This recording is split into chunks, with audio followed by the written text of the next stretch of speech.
رب اشرح لي صدري ويسر لي أمري واحلل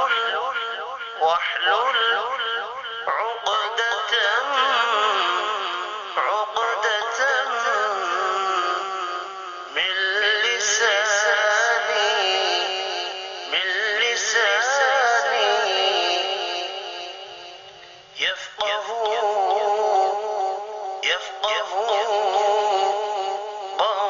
قولي.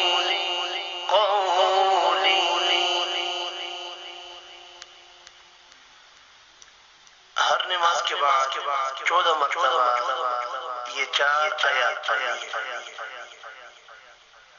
इन 4 आयत के साथ सूरत ताहा की आयत का हिस्सा है रब्बि ज़िदनी इल्मा, रब्बि ज़िदनी इल्मा, रब्बि ज़िदनी इल्मा। ये भी आपने हर नमाज के बाद 11 मरतबा पढ़ना है और 11 मरतबा दुरूद शरीफ, फिर ये आयत पढ़ें और उसके बाद ये वाली। इंशाअल्लाह अल्लाह ताला की मदद से आपके दिमाग की कमजोरी दूर हो जाएगी।